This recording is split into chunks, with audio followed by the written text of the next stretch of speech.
नायक साहब, आपको इस बात का मुझे लगता है एहसास होगा कि हिंदुस्तान में आपको लेके एक बड़ा बवाल मच गया है। ढाका बेकरी पे जो अटैक हुआ उसमें एक उग्रवादी ने कहा कि वो आपसे और आपकी तकरीरों से इंस्पिरेशन लेता है, प्रेरणा लेता है। इस इंटरव्यू के पहले मैं कहना चाहता हूँ कि अक्सर मैं तकरीर करता हूँ अंग्रेज़ी में और मेरी तालीम पूरी अंग्रेज़ी में हुई, तो उर्दू और हिंदी पे इतनी महारत नहीं है, तो अगर इसमें कुछ गलतियाँ होंगी तो उसके लिए माफ़ी चाहता हूँ। जहाँ तक कि आपने कहा कि एक ढाका के टेररिस्ट में से इंस्पायर हुआ, उसके बारे में क्या कहना चाहता हूँ मैं। जहाँ तक कि ये एक आर्टिकल आया था, 1 जुलाई को अटैक हुआ था ढाका में, और 3 जुलाई को एक आर्टिकल आया था डेली स्टार के अंदर कि चंद टेररिस्ट आतंकवादियों ने हमला करके 20 से ज़्यादा की हत्या की। उसमें से एक आतंकवादी मेरे से इंस्पायर हुआ और ये न्यूज़ उठा के इंडियन मीडिया ने हेडलाइन जाकिर नाइक एकदम ऑलमोस्ट ऑल 95% चैनल्स के ऊपर वही था हेडलाइन, 95% न्यूज़पेपर पर हेडलाइन वो जाकिर नाइक। सडनली फिर चंद दिन बाद ये आर्टिकल आया था 4 जुलाई को, हाँ, और उसके बाद 4 जुलाई को इंडियन मीडिया ने पेश किया, 3 जुलाई को आर्टिकल आया था। 9 जुलाई को यही पेपर ने एक करेक्शन दिया कि हमने कभी भी नहीं कहा कि डॉक्टर जाकिर नाइक ने ढाका के टेररिस्ट को मासूम लोग का कत्ल करने के लिए इंस्पायर किया। हमने सिर्फ ये कहा कि वो फ़ैन था, और ये भी कहा कि हमने जो इन्फॉर्मेशन उसमें शाया की थी कि जाकिर बैंड ने मलेशिया में, वो इन्फॉर्मेशन गलत है। आप ये कहते हैं कि ये इल्ज़ाम बेबुनियाद है? बेबुनियाद है। मेरे 2000 से ज़्यादा पब्लिक लेक्चर है, मैं 20 साल से ज़्यादा लेक्चर दे रहा हूँ, इसमें मैं हज़ारों बार कह चुका हूँ अनइक्विवोकली, अनएम्बिगुअसली, साफ अल्फाजों में कि एक भी बेगुनाह का कत्ल करना इस्लाम में हराम है। और कुरान की आयत है सूरह माइदा की सूरह नंबर 5 आयत नंबर 32 में कि अगर कोई भी इंसान एक दूसरे बेगुनाह इंसान का कत्ल करता है, चाहे मुस्लिम या गैर मुस्लिम हो, वो गोया कि ऐसे है कि सारे इंसानियत का कत्ल कर रहा है। और अगर कोई भी एक बेगुनाह को बचाता है तो वो सारे इंसानियत को बचाता है। तो मैं कैसे कह सकता हूँ, ये मीडिया जो दिखा रही है अक्सर मेजॉरिटी टाइम पे वो आउट ऑफ कॉन्टेक्स्ट है, बहुत से बार हाफ स्टेटमेंट है, और कुछ बार डॉक्टर्ड है, डॉक्टर्ड क्लिप यूट्यूब से उठा रहे। तो ये डॉक्टर है जो तकरीर है, क्या ये भी डॉक्टर है कि आपने ये कहा था कि अमेरिका के खिलाफ अगर आप? बिल्कुल सही डॉक्टर है। पहला चीज नंबर 1, उसामा बिन लादेन की आपने तारीफ की थी, ये भी डॉक्टर? कभी भी तारीफ नहीं किया। एक मुझे बताओ, मैं चैलेंज करता हूं, आप दिखा सकते मुझे? आप दिखा सकते हैं? आप दिखा सकते हैं मुझे? यहाँ तो मेरे पास नहीं है। तो आप जब वो इल्जाम लगा रहे मुझ पे, हमारे चैनल इंडिया में तो मीडिया में चल रहा है, लेकिन आप जर्नलिस्ट है ना, पूछने के पहले तहकीक करो। कुरान की आयत है सूरह हुजुरात चैप्टर 49 वर्स नंबर 6। अगर कोई भी एक फासिक आपको कोई भी इंफॉर्मेशन देता है, उसकी तहकीक करो दूसरे तक पहुंचाने के पहले। तो ये कहना बिना तहकीक करके इस्लाम में गुनाह है। तो बुनियादी हक है। सवाल नहीं लगा रहा हूं, मैं आपसे सवाल पूछ रहा हूं। अभी आप सवाल पूछे, पहले इल्जाम लगा रहे थे। अभी सवाल पूछने का तरीका अलग होता है, इल्जाम लगाने का तरीका अलग होता है। आप जो जोश में सुसाइड बॉम्बर्स को कभी भी सुसाइड बॉम्बिंग वे innocent people are killed in terrorist attack, मैंने 1000 बार कह चुका हूं, इट इज प्रोहिबिटेड। कोई भी सुसाइड बॉम्बिंग में अगर एक भी बेगुनाह इंसान मारा जाता है, ये बड़ा गुनाह है। इस्लाम में दूसरे नंबर पे आता है, शिर्क के बाद सबसे बड़ा गुनाह शिर्क के बाद इस्लाम में है बेगुनाह का कत्ल करना, चाहे वो मुस्लिम या गैर मुस्लिम हो। ये मीडिया क्या कर रही है, आधा सेंटेंस उठा के बोलते हैं, पूरा सेंटेंस दिखाओ। मैं चैलेंज करता हूं तुम्हारे एक भी फेमस मीडिया को, मेरा पूरा लेक्चर दिखाओ आप। मैं आपसे ये कहता हूं कि मेरे अल्हम्दुलिल्लाह 20 करोड़ से ज़्यादा देखने वाले सिर्फ पीस टीवी में, पीस टीवी पे सिर्फ मुशाहिदीन है देखने वाले 20 करोड़। मेरे फेसबुक पे 14 लाख 140 लाख 1 करोड़ 40 लाख सिर्फ फैंस है। आप बोलिए अगर मैं इंस्पायर करता हूं तो कम से कम मिलियन टेररिस्ट होना चाहिए। आपको 5 या 10 नाम मिलते हैं। मैं ये कहता हूं कि मेरे तकरीर से लाखों लोग, मिलियंस ऑफ पीपल इस्लाम की तरफ आते हैं। इस्लाम की तरफ आने के बाद कई लोग दूसरे के भड़काए हुए स्पीच में आके इनोसेंट मुसलमान, बेगुनाह मुसलमान अट्रैक्ट हो रहे हैं। कुछ लोग मैं जानता हूं जो भड़कावी स्पीच देते हैं और बेगुनाह मुसलमानों को गुमराह करते हैं कि इस्लाम में कहा गया है कि आप गैर मुस्लिम का कत्ल करो आपको जन्नत मिलेगी। ये बिल्कुल बेबुनियाद है। तो उनसे मुतासिर होके मैं ये नहीं कह सकता हूं कि जितने मेरे फ़ैन हैं 100% मुझे मानते, कुछ 80% मानते, कुछ 60% मानते, कुछ 20% मानते। तो इस्लाम के करीब लेके आने के बाद वो दूसरे लोग के तकरीर से मुतासिर होकर अगर गलत काम करते तो मुझे थोड़ी दोषी कह सकते। जाकिर साहब, आप पीस टीवी की बात कर रहे थे, आपको पता है हिंदुस्तान में लोग क्या कहते हैं? बहुत से लोग ये कहते हैं पीस टीवी की बात करते हैं और इनके भड़कावे भाषण से, मेरी बात सुनिए, इनके भड़कावे भाषण से दहशतगर्द जो हैं वो इंस्पायर्ड होते हैं। जावेद भाई, और आपकी तुलना वो प्रवीण तोगड़िया से करते हैं। एक होता है बहुत लोग कह रहे, एक लोग कहते अक्सर लोग कह रहे। बहुत और अक्सर में ज़मीन आसमान का। किसके लिए 10 आदमी भी बहुत होते, किसके लिए 20 आदमी भी बहुत होते। अक्सर मतलब मोर देन 50%, 50% से ज़्यादा। ये मैं दावे के साथ कह सकता हूँ इंडिया में 50% से ज़्यादा नहीं कहते कि जाकिर दहशतगर्द है। ये मैं मानता हूँ कि इंडियन मीडिया जो अभी जो ट्रायल करे बेबुनियाद, विदाउट एनी। और अगर मेरी तुलना कर रहे प्रवीण तोगड़, ऐसे काम कीजिए ना, आपकी आज तक पे, आपके इंडिया टुडे पे आप मेरे 1 घंटे का लेक्चर दिखाइए और प्रवीण तोगड़ 1 घंटे का लेक्चर दिखाइए और खाली voting low, who is spreading hate, बताइए। चैलेंज करता हूं मैं, चैलेंज करता हूं मैं आज तक को, इंडिया टुडे को, बाकी कोई भी चैनल को, क्या भड़कावी स्पीच मैं ही देता हूं? हाँ, प्रवीण तोगड़ की आपको मैं तो देखा नहीं उसकी स्पीचेस, बाकी लोग जो बोलते दूंगा मैं आपको। आप मेरी कोई भी स्पीच चलाओ, पूरी स्पीच चलाओ 100% विदाउट एडिटिंग, और फिर voting low, hashtag who is the terrorist करो, दम है तो इसको बोलते दम। प्रॉब्लम है क्या, इंडियन मीडिया, कुछ मीडिया है जो अच्छे है, कुछ मीडिया बिल्कुल है। अगर वो मीडिया अच्छी है, बहुत से जर्नलिस्ट अच्छे हैं। आप ये बताइए, आपकी बहुत सी तकरीरें हैं जिससे आप कहते हैं कि आप दोनों कम्युनिटीज़ और सारी दुनिया में डिफरेंट कम्युनिटीज़ को साथ लाने की बात, अल्हम्दुलिल्लाह। लेकिन आपकी जो तकरीरें हैं, आपका जो लबो लहजा है, आप दूसरी रिलीजन्स में, दूसरे के मजहब में क्या कमियां हैं, ये खामियां दिखा दें। आपको लगता नहीं दूसरों को ठेस पहुंचे? आप मेरा एक भी लेक्चर दिखाओ जिसमें मैं क्या, जिसका लेक्चर का टाइटल है कि दिगर मज़हब के अंदर खामियां। मेरे जितने लेक्चर रविशंकर के साथ थे, आपने रविशंकर को बहुत बुरी लगी, आपने, वो आपके मेहमान थे, आपने उनके, वो मेरे मेहमान नहीं थे। मैं ही गया बैंगलोर उसका शहर, मैं मुंबई से बैंगलोर जाता हूँ और वो कहते मैं उनका मेहमान हूँ। किधर की उर्दू है, किधर की हिंदी है? मैं मुंबई में रहता था, हाँ 2006 में। मैं ही गया बैंगलोर तो मैं उसका मेहमान है क्या? वो मेरा मेहमान है। कोई भी मज़हब को मैं नीचे नहीं गिराता हूँ। कुरान की आयत है सूरह अनाम में, सूरह नंबर 6 आयत नंबर 108 में, कि आप कोई भी दूसरे मज़हब के खुदाओं को गाली मत दो, नहीं तो जहालत में वो अल्लाह को गाली देंगे। आप क्यों कहते हैं कि प्रसाद खाना हराम है? तो प्रसाद खाना हराम है, वो अलग मकसद है। मैं प्रसाद खाता हराम करते हो ये नहीं कहा कि बाकी मजहब को कभी गाली नहीं दी। ये सवाल अगर कोई पूछता है प्रसाद खा सकते हैं क्या, नहीं सवाल पूछा गया था, तो कुरान में 4 जगह लिखा है। सूरह बकरा सूरह नंबर 2 आयत नंबर 173, सूरह माइदा सूरह नंबर 5 आयत नंबर 3, सूरह अनाम सूरह नंबर 6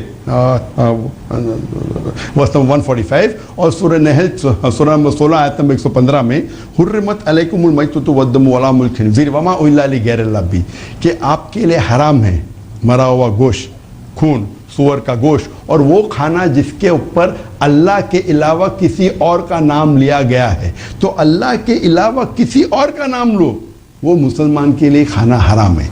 तो इसी से अगर अल्लाह के अलावा किसी और का नाम लिया गया, वो इस्लाम में खाना हराम है। तो इसमें बाकी मज़हब को कहाँ मैं दोष दे रहा हूँ? अगर कोई हिंदू मुझे आके बोलता है कि मुझे भाई बीफ नहीं खाना है, गाय का गोश्त नहीं खाना है, अरे उसकी मर्जी है।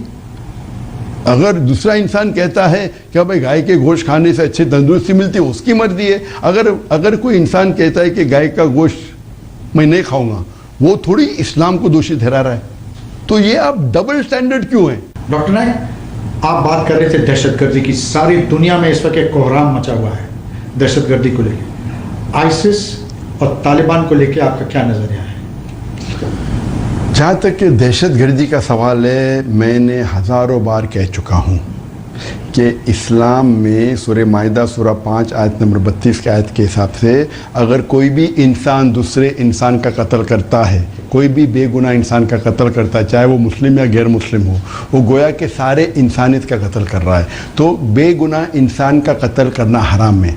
जितने भी दहशतगर्द अटैक्स हुए दुनिया में जिसमें बेगुनाह लोग मारे गए या बेगुनाह लोग इंजर्ड हुए, ये इस्लाम के मुताबिक हराम है। मैं इसे कंडेम करता हूँ। जो फ्रांस में और जो और जगहों पे हो रहा जी, जहाँ मासूम अरे भाई मैं बोल चुका हूँ, जिधर भी, चाहे फ्रांस में हो, चाहे ढाका में हो, चाहे न्यूयॉर्क में हो, चाहे बम्बई में हो, चाहे लंदन में हो, और मैं कंडेम कर चुका हूँ। मैं कंडेम कर चुका हूँ 9/11 जहाँ 3000 अमेरिकन मारे गए, वो मैं कंडेम करता हूँ। लंदन में जहाँ 50 से ज़्यादा लंदन ट्यूब बॉम्ब में मारे गए, मैं कंडेम करता हूँ। बॉम्बे में 180 से ज़्यादा लोग मारे गए, मैं कंडेम करता हूँ। लेकिन जो बेगुनाह हज़ारों लोग अफगानिस्तान में मारे गए, इराक में, पैलेस्टाइन, उसको भी कंडेम करता हूँ। आपने कहा ISIS की मेरी क्या ख्याल है? मैं कहता हूँ, अगर मैं कहूँगा कि मैं अमेरिका का प्रेसिडेंट हूँ, आप अपने चैनल पे कहेंगे कि मैंने अमेरिकन प्रेसिडेंट को इंटरव्यू लिया जद्दा में, आप तो नहीं कहेंगे, आप कहेंगे ये आदमी झूठ बोल रहा है, ये आदमी ल्यूनेटिक है। तो जब ये ऑर्गेनाइजेशन अपने आप को इस्लामिक स्टेट कहती है और बेगुनाह लोग को मारती है, तो आप क्यों बोलते हैं इस्लामिक स्टेट? मैं कहता हूँ मीडिया अनजाने में या अनजाने में ये नाम इस्लामिक स्टेट दिया गया है मुसलमानों के दुश्मनों ने, इस्लाम के दुश्मनों ने ये लक़ब दिया। मैं कहता हूँ मुसलमानों से, मैं कहता हूँ मुस्लिम मीडिया से, मैं कहता हूँ आम मीडिया से, आप इन्हें इस्लामिक स्टेट मत कहो, एंटी इस्लामिक स्टेट कहो, anti Islamic state of Iraq and Syria, क्योंकि इस्लामिक स्टेट कोई भी बेगुनाह को मार ही नहीं सकता है। जब हम न्यूज़ में देते हैं क्या ISIS ने बेगुनाह लोग को मारा, हम ये कह रहे हैं क्या ये इस्लामिक है। आप जब मुझे नहीं कह सकते कि मैं प्रेसिडेंट ऑफ अमेरिका हूँ, तो उनको क्यों इस्लामिक कहते हैं? आपका इस्लाम का इल्म कमज़ोर है, ये फिक्टिशियस नेम है, ये गलत नाम दे रहे हैं। तो हमें कहना चाहिए कि एंटी इस्लामिक स्टेट ने बेगुनाह लोग को मारा। तो मैं चाहता हूं कि अगले बार आज तक और इंडिया टुडे कभी भी इनका नाम लेंगी तो ये कहना चाहिए एंटी इस्लामिक स्टेट। अगर आप कहेंगे कितने लोग, अगर आप इस्लामिक कहेंगे तो एक आदमी, एक बच्चा देखेगा, अरे इस्लामिक स्टेट ये कर रहा है और इस्लाम में इसकी इजाज़त है, तो वो बेगुनाह मुसलमान भी दहशतगर्द बनेगा। इसके जिम्मेदार कौन? मीडिया, क्योंकि मीडिया बता रही है कि इस्लामिक स्टेट। अगर मीडिया ये कहने लगी कि ये एंटी इस्लामिक स्टेट है और वो ऐसे हरकत कर रहा है जो इस्लाम में अलाउड नहीं है, तो शायद लोग गुमराह नहीं होंगे। मीडिया की गलती है। आप ये कहते हैं कि आपके ऊपर जो इल्ज़ाम है वो बेबुनियाद है। बिल्कुल 100% बात है। तो हम जद्दा में ये इंटरव्यू क्यों कर रहे हैं? आप हिंदुस्तान वापस आइए। हिंदुस्तान, आप हिंदुस्तानी पासपोर्ट होल्ड करते हैं, आप हिंदुस्तानी पासपोर्ट आइए, हिंदुस्तान आइए। अगर आपको डर नहीं है वहाँ, आपको शायद पता नहीं कि मैं नॉन रेसिडेंट इंडियन हूँ। NRI जैसा लफ्ज आप जानते हैं? नॉन रेसिडेंट, मेरे पास रेसिडेंट परमिट है सऊदी अरेबिया का और UAE का और कई कंट्री का। अक्सर आज ने कई सालों से अक्सर मैं इंडिया के बाहर रहता हूँ, फिर भी जब मुझे पता चला कि इंडिया मीडिया मैलाइन कर रही है, मैंने कहा अच्छा मैं 1.5 दिन के लिए आऊँगा, 11 तारीख को आऊँगा, 12 तारीख को प्रेस कॉन्फ्रेंस दूंगा, फिर वापस मेरे काम पे वापस आ जाऊँगा। लेकिन हमको हॉल नहीं मिला, बुकिंग किए, कैंसिल कर दिए, सेकेंड हॉल के कैंसिल किए, 4 स्टार ने, उनको प्रेशर आ गया, तो मैंने मदीना के ज़रिए मैंने स्काइप के ऊपर लाइव इंटरव्यू लिया। उधर 100 लोग थे, तकरीबन 60-70 मीडिया थे। आपको गवर्नमेंट की किसी भी एजेंसी ने तलब किया है? क्या किसी ने कोई आपकी इंक्वायरी की है? मुझे और अगर ज़रूरत पड़ी तो क्या आप भारत आने पे और सवालों का जवाब देने पे तैयार हैं? मैं मीडिया ट्रायल के लिए आने के लिए बेबुनियाद समझता हूँ, लेकिन अगर अब आज तक के कोई भी ऑफिशियल इंडियन इन्वेस्टिगेशन एजेंसी ने लास्ट 2 हफ्ते में मुझे कांटेक्ट किया नहीं, और आपको ये कहना चाहता हूँ मीडिया जो बेबुनियाद जाकिर वॉज इंटरोगेटेड, सब झूठ है। मेरे पूरे ज़िंदगी में एक बार भी कोई भी इंडियन ऑफिशियल एजेंसी ने मुझे इंटरोगेट नहीं किया। एक बार सिर्फ गया था जब बेबुनियाद इल्ज़ाम लगा था, बेल के लिए मैं कुल्ला पुलिस स्टेशन गया था, उसके अलावा मैं एक बार भी मुझे एक भी गवर्नमेंट ऑफिशियल ने इंटरोगेट नहीं किया। वो अलग बात है, क्या मैं कई पुलिस कमिश्नर को मिला हूँ, जॉइंट कमिश्नर को मिला हूँ, एडिशनल कमिश्नर को मिला हूँ, एंटी टेररिज्म डिपार्टमेंट हेड को मिला हूँ, इंडिया में मिला हूँ, बाहर मिला हूँ, क्या I am a public figure. मैंने इवन हैदराबाद में 2 बार तकरीर की, तो क्या टेररिस्ट को बुला रहे लोग तकरीर करने के लिए? तो इंडियन मीडिया अगर ये बेबुनियाद इल्ज़ाम लगा रही है। लेकिन अगर इंडियन गवर्नमेंट मेरे बारे में कोई भी सवाल मुझे पूछना चाहता हूँ, मैं बिल्कुल तैयार हूँ।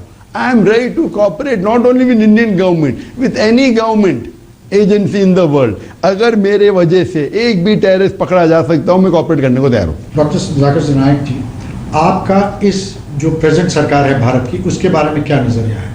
बहुतों का मानना है, पहले लोग ये मानते थे कि इनके आने से लोगों में दूरियां, ना इत्तफाकियाँ बढ़ेंगी, दूरियां बढ़ेंगी। क्या आप इस राय से इत्तफाक करते हैं? तो जहाँ तक कि पॉलिटिक्स का सवाल हो, मैं पॉलिटिशियन नहीं हूँ, लेकिन अगर मैं मुझे पूछेंगे प्रेजेंट गवर्नमेंट के बारे में, पीस टीवी ने अप्लाई किया था down linking permission previous government में, 2008 में, 2010 में, 2012 में, तीनों बार रिजेक्ट किया गया without any reason, security reason. क्या सिक्योरिटी रीजन है? इस गवर्नमेंट मैं कहूँगा, जो पीस टीवी के ऑफिशियल्स है उनसे कहूँगा कि अभी ये प्रेजेंट गवर्नमेंट ने अप्लाई करो, मैं देखना चाहता हूँ।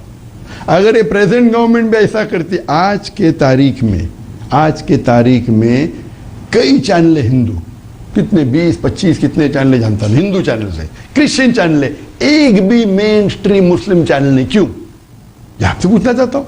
खाली ये बोलना सिक्योरिटी रीजन है। मैं चैलेंज करता हूँ, एक चीज बताओ, पीस टीवी के प्रोग्राम में, चाहे इंग्लिश चैनल हो, चाहे उर्दू हो, चाहे बंगला हो, चाहे चाइनीज हो, जो जिसके अंदर दहशतगर्दी फैला रहे, जिसके अंदर इंडिया को सिक्योरिटी प्रॉब्लम है, इतने कंट्री दुनिया में दिखा रहे, सिर्फ इंडिया को ही प्रॉब्लम है, एक कंट्री ने बैन नहीं की। अब इंडिया का प्रेशर आया तो बांग्लादेश ने बैन किया, अब भी चंद रोज पहले। इतने सैकड़ों कंट्री, 175 कंट्री से ज्यादा में पीस टीवी दिख रहा है, तो इंडियन गवर्नमेंट को क्या प्रॉब्लम है? प्रीवियस गवर्नमेंट ने रिजेक्ट किया, इस टाइम में इस गवर्नमेंट में कहूंगा पीस टीवी ऑफिशियल को अप्लाई करने के लिए और देखूंगा। जहां तक के आपका सवाल है, जहां आपने पूछा था मुझे पहले क्या नरेंद्र मोदी के बारे में जी, क्या नरेंद्र मोदी के बारे में क्या राय है? जैसा मैंने कहा कि मैं पॉलिटिशियन नहीं हूँ, मैं पॉलिटिक्स के बारे में कम इल्म रखता हूँ, लेकिन जहाँ तक मैं जो कंपैरेटिव रिलीजन का स्टूडेंट हूँ, मैं तालिब इल्म हूँ, मैं ये कहना चाहता हूँ कि जितना भी मुझे इल्म है, मैं कोई भी प्राइम मिनिस्टर को, इंडिया के प्राइम मिनिस्टर को नहीं जानता हूँ जो 2 साल में इतने मुसलमान मुल्कों का दौरा किया। 2 साल के अंदर गल्फ कंट्री, 6 गल्फ कंट्री में से 3 मेन गल्फ कंट्री को मिले। He met Saudi Arabia, Qatar, UAE, Pakistan, Afghanistan, Turkey, central Asia, इतने मुल्कों। तो अगर उनका ये मकसद है कि हम इंडिया और मुस्लिम कंट्री को करीब लेके आए, हम हिंदू और मुसलमान को करीब लेके आए, कम्युनल हम नहीं बढ़ा, तो मैं उनके फेवर में हूँ। क्योंकि हम जानते हैं कि आज के तारीख में जो गिनती के अंदर मुसलमान नंबर 2 पे आता है, हिंदू नंबर 3 पे आता है। मुसलमान तकरीबन 1.8 बिलियन, यानी 1,800 करोड़ या 1,800 करोड़ मुसलमान पूरे दुनिया में, और हिंदू भी तकरीबन 800 करोड़ है।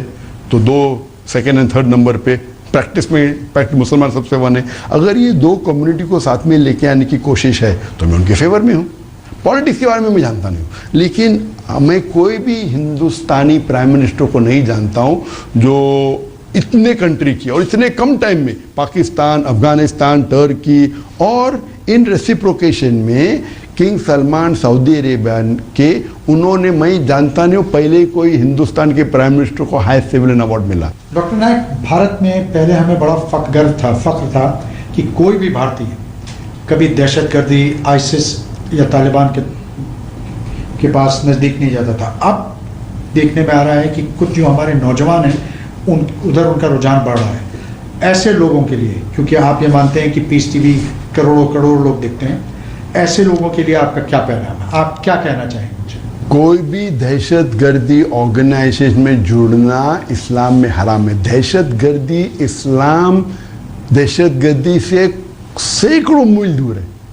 कोई भी बेगुनाह का कत्ल करना या उसको इंजर करना हराम है।